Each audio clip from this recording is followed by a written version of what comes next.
अस्सलाम वालेकुम, कैसे हैं आप सब? उम्मीद करते हैं आप सब ठीक होंगे। सो हमने कुछ टॉपिक्स देखे थे, हमने गैसेस एक्सचेंज के, हमने उसमें ह्यूमंस में वो देखा था और प्लांट्स में देखा था, और अब हम देखते हैं रेस्पिरेटरी डिसऑर्डर का।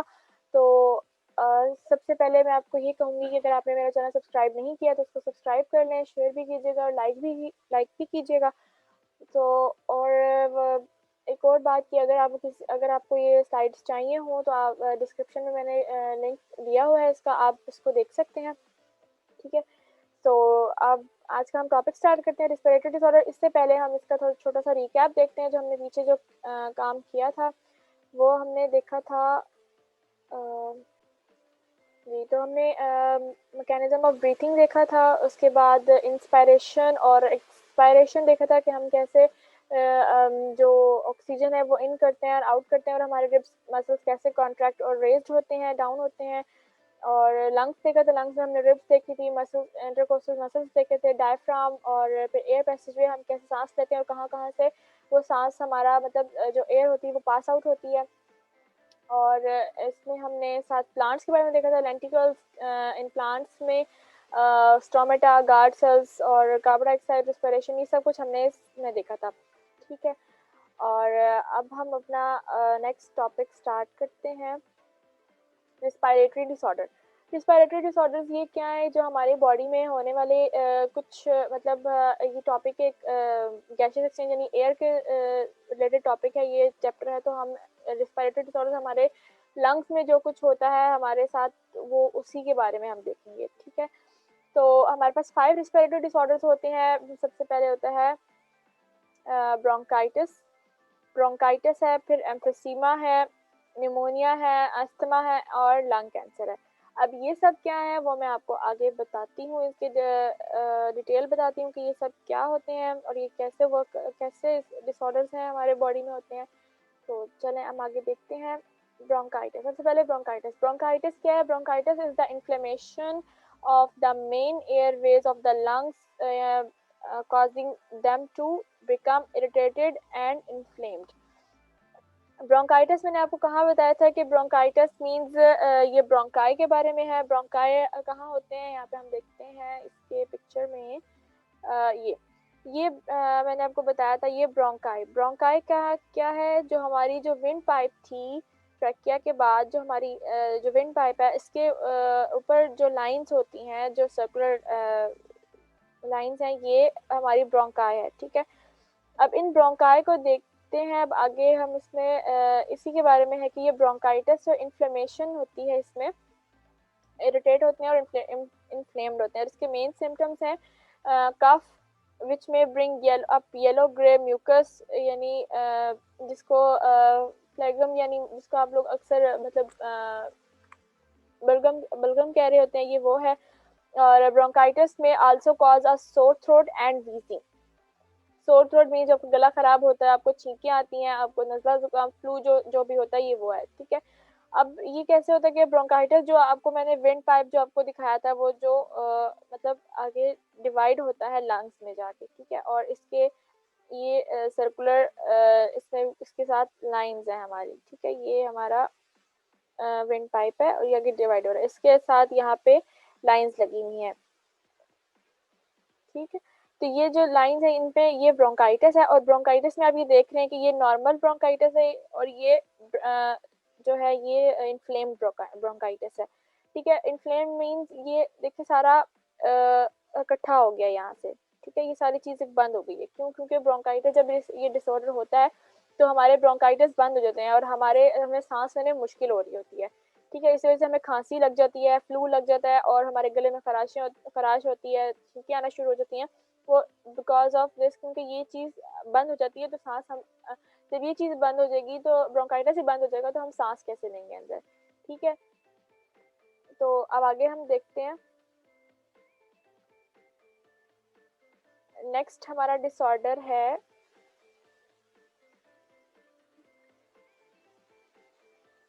अब इसमें साथ इसकी दो टाइप्स आती हैं, एक्यूट की और क्रॉनिक की।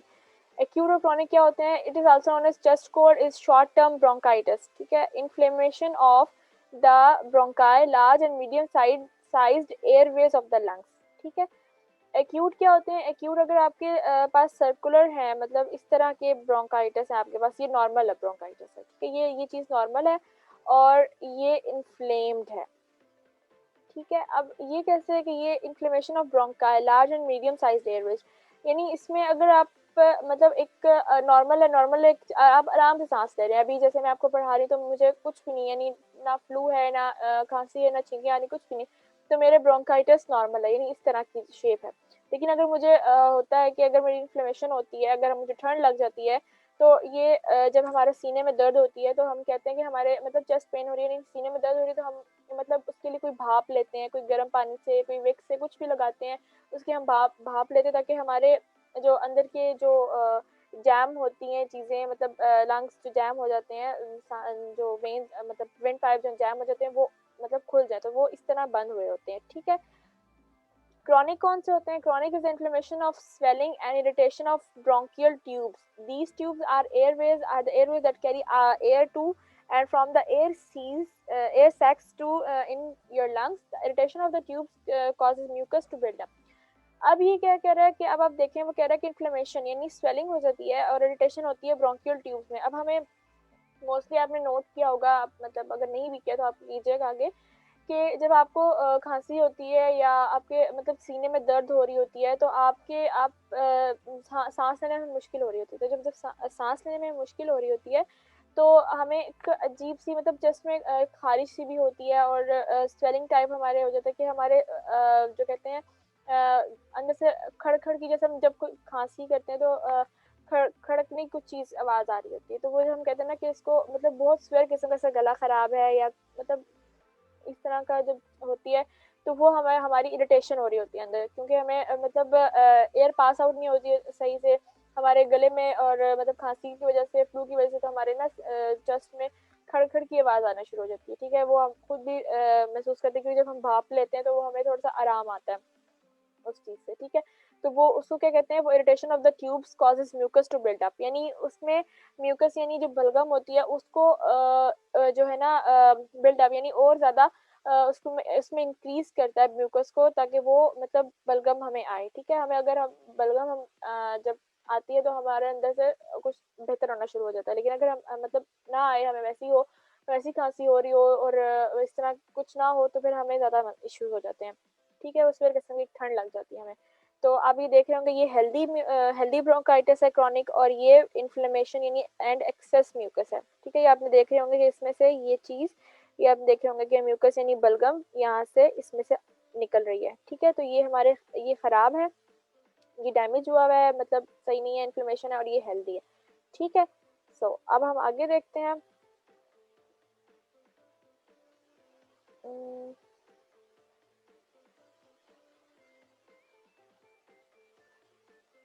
नेक्स्ट देखते हैं हम, नेक्स्ट हमारे पास है एम्फीसीमा।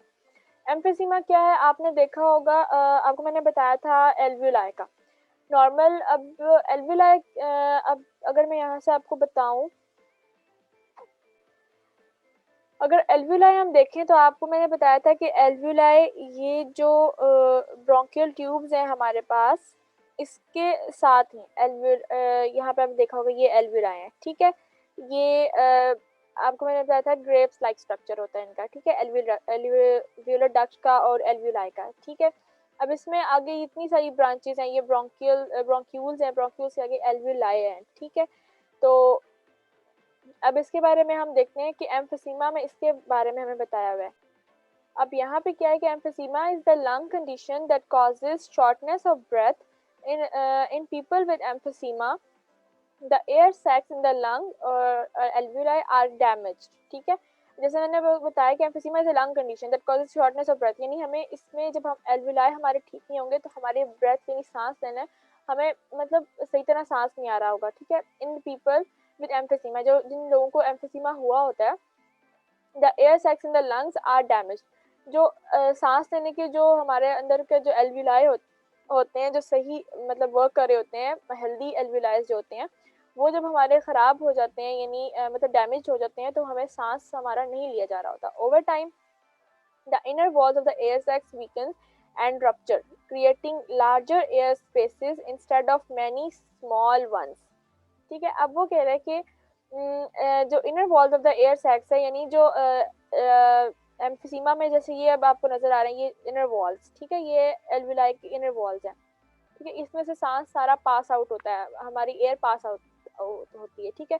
अब यहाँ से जब एयर पास आउट होगी तो नॉर्मल है ना, मतलब बिल्कुल सही नॉर्मल है, ठीक है, हमारे हेल्दी है, हेल्दी एल्विला है, तो इसमें से एयर पास आउट होगी तो हम बिल्कुल ठीक है, हमें कोई इशू नहीं है, कुछ भी नहीं है। लेकिन जब ऐसे हो जाते हैं ये एल्विलाई विद एम्फीसीमा, यानी ये डैमेज हो गए हैं, ठीक है, ये डिसऑर्डर हो गया हमारे। अब एम्फीसीमा ये अब देख रहे हैं आप, ये जो है जो एयर सैक्स हैं ये और मतलब इसके वॉल्स हैं ये सही नहीं है हमारे पास, ठीक है, ये बिल्कुल डैमेज हो चुके हैं, इनकी शेप ही खराब हो गई है, तो ये हमें इसमें सांस लेने में हमारे एयर पास आउट जो होगी ना वो हमारी सही तरह से नहीं होगी, ठीक है, creating this reduces the surface area of the lungs and in turn the amount of oxygen that reaches your bloodstream, ठीक है। अब वो कह रहा है कि this reduces the surface area of the lungs and in turn the amount of oxygen that reaches your blood stream. अब वो कह रहा है कि इसमें जो एरिया होगा, यानी जो ये जैसे आपको मैंने बताया कि ये एल्वुलाई विद एम्फीसीमा है, इसमें एयर का जो एरिया है जिसमें से एयर पास आउट होती है वो जब सही नहीं होगी तो मतलब एयर जाके वापस कैसे आएगी, ठीक है। तो इसमें जो ऑक्सीजन की अमाउंट है दैट रीचेस योर ब्लड, ये हमारे ब्लड को मतलब बहुत ज़्यादा हमें सांस लेने में प्रॉब्लम होगी ना, तो जो ऑक्सीजन होगा वो हमारे ब्लड में जाके थोड़ा सा मतलब हमारे लिए डेंजरस हो सकता है, ठीक है। सिम्टम्स है इसके कफिंग है, वीजिंग है, यानी मतलब वही खांसी और छींकें, शॉर्टनेस ऑफ ब्रेथ, सांस लेने में प्रॉब्लम होती है, जो उसमें चेस्ट टाइटनेस है, यानी हमारी जो कहते हैं कि हमारा सीना बिल्कुल मतलब जैम हो चुका है, और मतलब उसको मतलब सही करने के लिए हम भाप लेते हैं किसी चीज़ की, गर्म पानी की या किसी मतलब विक्स की या कुछ भी। And increase production of mucus, इसमें भी प्रोडक्शन ऑफ म्यूकस है, यानी इसमें भी बलगम को इंक्रीज करते हैं, इसके जो प्रोसेस है ये इसमें जो बलगम है वो ज़्यादा हो जाती है, ठीक है। अब हम देखते हैं नेक्स्ट क्या है, pneumonia. Pneumonia it is infection of lungs, pneumonia infection of lungs. अब ये निमोनिया आपने सुना होगा, मतलब काफ़ी बच्चों को भी हो जाता है, बड़ों को भी हो जाता है कि हम सुनते रहते हैं कि निमोनिया हो गया, इसको फलां को निमोनिया हो गया या फलां को निमोनिया हो गया या किसको क्या हो गया, तो ये हम सुनते रहते हैं। If the infection effects both lungs called double pneumonia, अगर हमारे किसी एक लंग में निमोनिया हुआ है तो वो हमारे पास निमोनिया वो स्टेबल हो जाता है, मतलब कि दवाइयाँ लेके वो एडमिट होके या घर में ही उसका ट्रीटमेंट इजीली हो जाता है और वो मतलब इतना नहीं होता, ठीक है। लेकिन अगर हमारे बोथ लंग्स पे इस तरह की कोई चीज़ इफेक्ट होती है तो उसको हम कहते हैं डबल निमोनिया, और वो हमारे लिए थोड़ा डेंजरस होता है क्योंकि हमारे दोनों लंग्स उस चीज़ में, उस डिसऑर्डर में आ जाते हैं, ठीक है। तो the most common cause of pneumonia is bacterium streptococcus pneumonia, ठीक है। अब निमोनिया की सबसे जो कॉमन कॉज है, जो सबसे मतलब खास किस्म की जो है वो होता है स्ट्रेप्टोकोकस निमोनिया, उसका नाम है स्ट्रेप्टोकोकस, ठीक है। सम वायरल इन्फ्लुएंजा वायरस, यानी इसमें वायरल जो है इन्फ्लुएंजा यानी फ्लू है, फंगल इन्फेक्शंस है, may also lead to pneumonia, मतलब इसमें फंगस है, इन्फ्लुएंजा यानी फ्लू है, ये सब कुछ हमारे ये इन्फेक्शन है जो निमोनिया हमारे निमोनिया पे अटैक करते हैं, ठीक है। इसके सिम्टम्स हैं हाई फीवर यानी तेज बुखार, शिवरिंग यानी ठंड लगना, कांपना, और कफ है, खांसी है, और विद स्पुटम प्रोडक्शन, ठीक है, यानी बलगम के साथ मतलब जब अगर हमारे मतलब खांसी भी हो रही है, छींके भी आ रही है, मतलब सब कुछ, जैसे मैं ब्रोंकाइटिस में और एम्फीसीमा में अपने सिम्टम जो देखे थे उसमें आप खांसी थी, छींके थी, अभी सब कुछ जब एक साथ हो रहा है आपके साथ और तेज बुखार भी है, तो ये सब कुछ हमारे निमोनिया के अटैक्स होते हैं, ठीक है। अब patient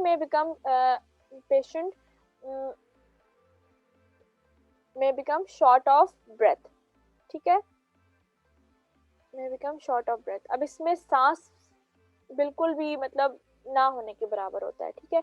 the patient skin colour में चेंज एंड बिकम डस्की और पर्पलिश, इसमें वो कह रहा है कि जब निमोनिया होता है तो हमारा जो स्किन कलर है वो हमारा बिल्कुल येलोइश यानी और मतलब डस्की सा हो जाता है, यानी बहुत पीला हो जाता है, ठीक है। और या तो पर्पलिश होता है, यानी हम बिल्कुल ही मतलब जैसे हमारा बिल्कुल खून बंद हो गया है, यानी मतलब हम बिल्कुल ब्लू हो, मतलब बिल्कुल हमारी बॉडी ब्लू हो चुकी है, पर्पलिश टाइप, ठीक है।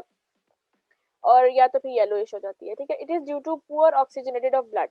वो जैसा मैंने आपको बताया कि ब्लड हमारा सही तरह वर्क नहीं कर रहा होता निमोनिया की वजह से हमारा सही है, तो वो ऑक्सीजनेटेड हमारी ऑक्सीजन हमें जब जा नहीं रही है, हमें मिल नहीं रही ब्लड को, तो हमारा ब्लड हमारा बिल्कुल नीला हो जाता है, ठीक है। वो अब हमारी बॉडी में से फिर नजर आ रहा होता है, ठीक है। तो हम बिल्कुल ही येलो हो जाते हैं, ब्लड की बिल्कुल कमी हो जाती है, या तो फिर हम हमारे जिसका अगर ब्लड हो तो वो उसको ऑक्सीजन नहीं मिल रही होती, तो वो फिर वो सारी पर्पलिश स्किन हो जाती है, ठीक है। अब जैसे इस पिक्चर को देखें, अब ये नॉर्मल एल्वुलाई, ये भी एल्वुलाई पे अटैक करता है निमोनिया भी, ठीक है। अब ये नॉर्मल एल्वुलाई, अब एल्वुलाई मैंने आपको बताया था कि ये ग्रेप्स लाइक स्ट्रक्चर होता है, यहाँ मैंने आपको बताया था, उधर पीछे में पिक्चर में देखा था कि ये एक बिल्कुल ही ऐसे करके ग्रेप्स लाइक स्ट्रक्चर है, ठीक है। अब इसमें अब आप ये देख रहे हैं कि ये सर्कल्स बने हुए हैं, ठीक है। ये नॉर्मल एल्वुलाई, यानी इसमें कुछ भी नहीं हो रहा, ये बिल्कुल हेल्दी एल्वुलाई, ठीक। और ये निमोनिया मतलब आपके एल्वुलाई बिल्कुल जैम है, बिल्कुल, ठीक है। आपके खराब भी, क्योंकि एम्फीसीमा का भी साथ अटैक हुआ होता है, क्योंकि आपको मतलब फ्लू है, खांसी है, छींकें भी आ रही हैं, तो इस वजह से फिर वो एल्वुलाई हमारे उस तरह से खराब हो जाते थे, ठीक है। अब ये देखिए एल्वुलाई बिल्कुल येलोइश हो गई, यानी इस पे बिल्कुल ही बलगम जैम हो चुकी है, यानी हमारी बलगम निकल भी नहीं रही, ठीक है। तो ये निमोनिया का अटैक हो जाता है, और अगर हमारे बोथ लंग्स पे ये चीज़ हो जाए तो वो हमारा डबल निमोनिया अटैक हो जाता है हमें, ठीक है। तो उसके लिए फिर हमारा ट्रीटमेंट बहुत ज़्यादा मतलब ज़रूरी हो जाता है। सिंपल निमोनिया की भी ट्रीटमेंट ज़रूरी है, क्योंकि ठीक हो ताकि वो किसी और को ना हो जाए। तो अगर लेकिन वो होता है कि नॉर्मल मतलब हम ठीक कर लेते हैं, लेकिन जब डबल निमोनिया होता है तो वो बहुत ज़्यादा हमारे लिए डेंजरस होता है, ठीक। देख अब आगे देखते हैं हम, फोर्थ वन है हमारे पास एस्थमा। एस्थमा यानी आपको पता होगा कि सांस लेने की बीमारी होती है, यानी हमें किसी चीज़ से एलर्जी होती है, डस्ट से या किसी भी चीज़ से, तो हमें ये एस्थमा की फॉर्म होता है, it is form of allergy, ठीक है। ये एस्थमा हो जाता है हमें, in which there is inflammation of the bronchi. अब वो कह रहे हैं कि इसमें ब्रोंकियल ट्यूब जो है वो हमारी इन्फ्लेम्ड हो गई हैं, यानी बिल्कुल बिल्कुल बंद हो चुकी है, ठीक है।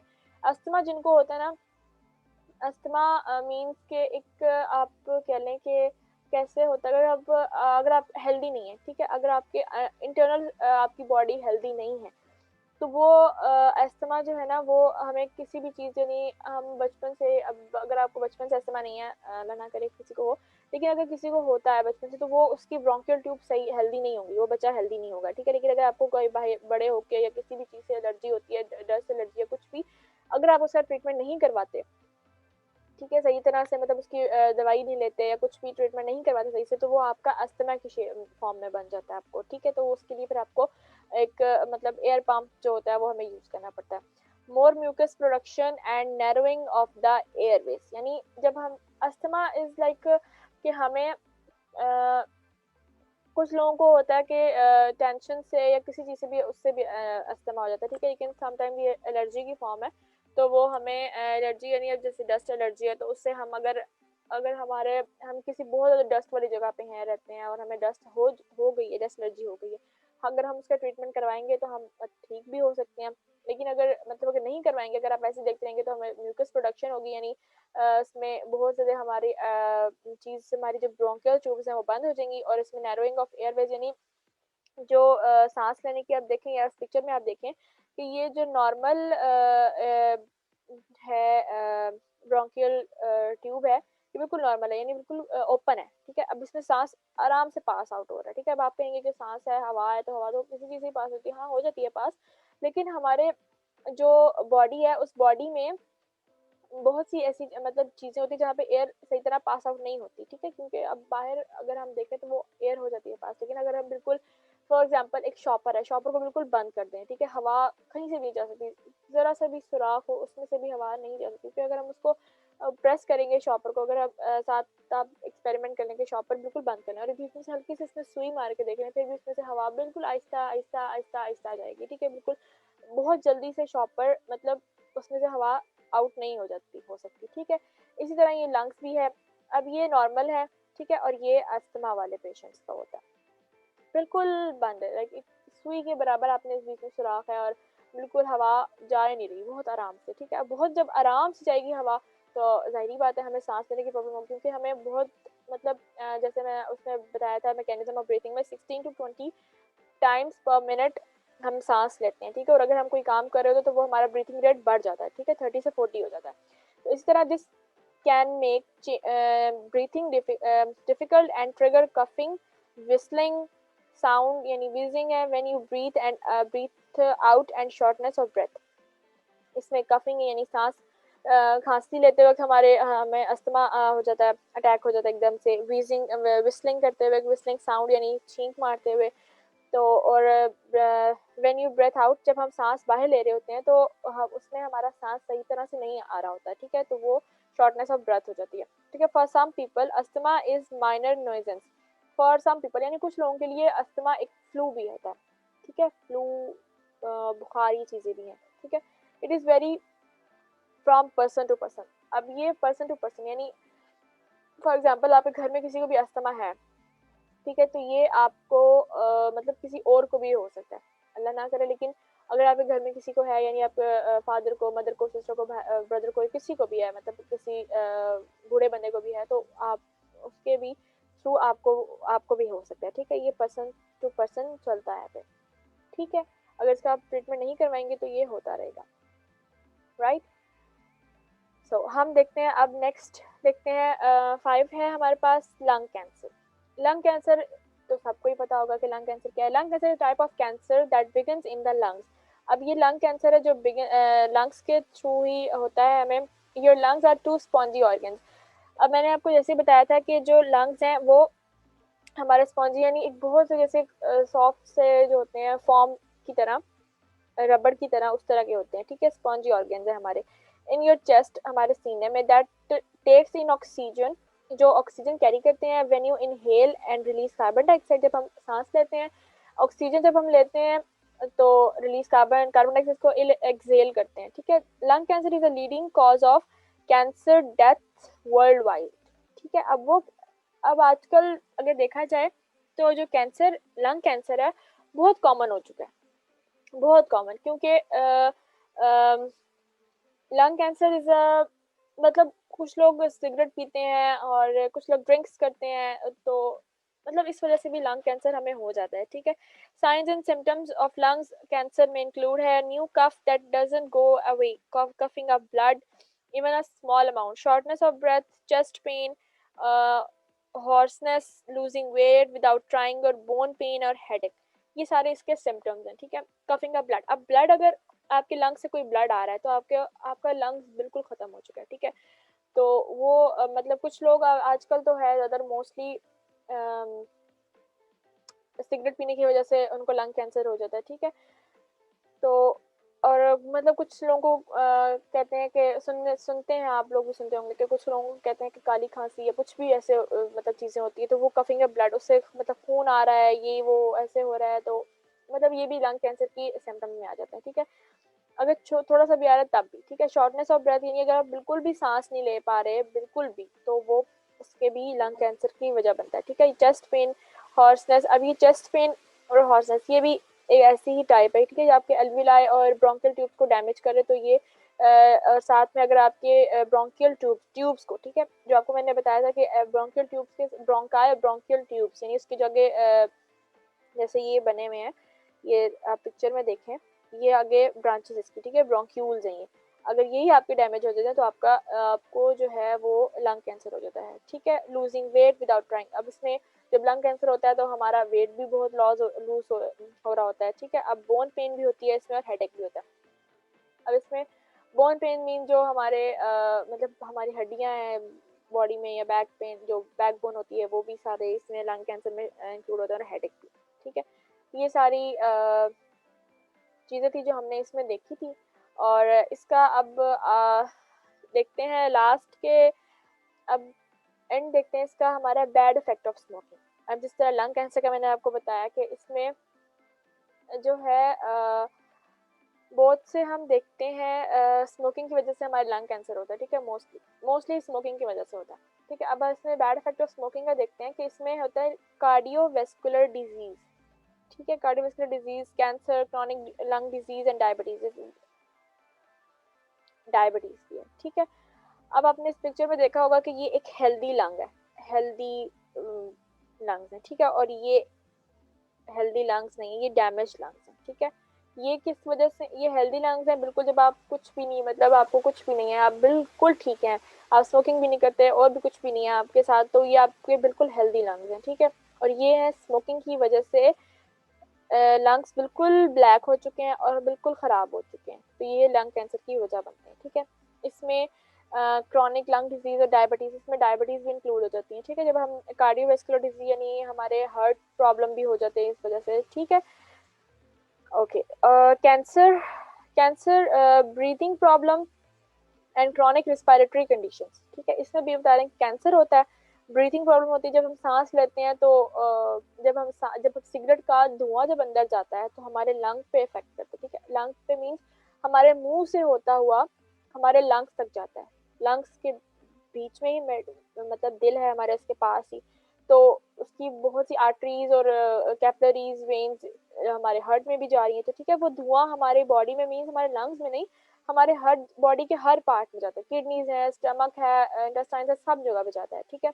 और मुंह से होता है, यानी मुंह से हमारे हम कैंसर अब ओनली स्मोकिंग से हमारा जो कैंसर है वो लंग्स भी हो, लंग्स तो अफेक्ट होता ही होता है, लेकिन हमारा मुंह मतलब माउथ कैंसर होता है, थ्रोट कैंसर होता है, ये सारे कैंसर की टाइप्स हैं, ठीक है, इसमें स्मोकिंग की वजह से जो हो जाते हैं।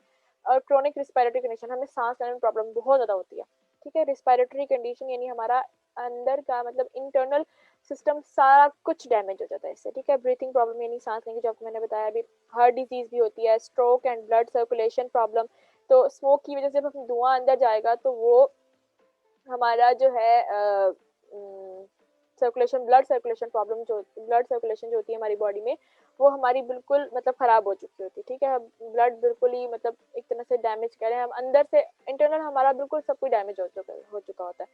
डायबिटीज़ है, इन्फेक्शन, डेंटल प्रॉब्लम्स है, हेयरिंग लॉस, विजन लॉस, जैसे मैंने आपको बताया कि धुआं मुंह से होते हुए जाता, तो इसमें हमारे बहुत से प्रॉब्लम है, माउथ कैंसर है, थ्रोट कैंसर है, नोज है, सब कुछ मतलब हेयरिंग लॉस सब कुछ हो जाता है इसमें, विजन भी हो जाता है, विजन भी इंक्लूड है और ब्रेन भी इंक्लूड है हमारे साथ में, ठीक है।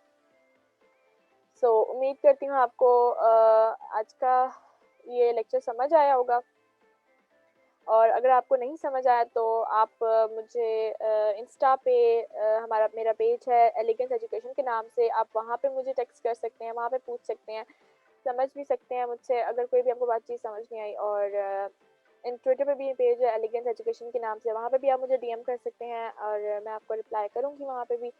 और इसके साथ हमारा आज का लेक्चर, ये चैप्टर हमारा ख़त्म होता है। और अगर आप और अभी भी अगर आप लोगों ने मेरा चैनल सब्सक्राइब नहीं किया तो उसको सब्सक्राइब करें, लाइक करें और शेयर भी करें, और अपने दोस्तों को भी बताएं, वहाँ पे भी सबके साथ शेयर करें, ठीक है। अपना ख्याल रखिएगा, अल्लाह हाफिज़। एंड इसका लिंक मैं वन अगेन फिर बता देती हूँ कि इसका लिंक मैंने स्लाइड्स का डिस्क्रिप्शन में डाल दिया है, आप वहाँ से जाके इसको ले भी सकते हैं, देख सकते हैं, ठीक है। ओके, अल्लाह हाफिज़, अपना ख्याल रखिएगा, थैंक यू।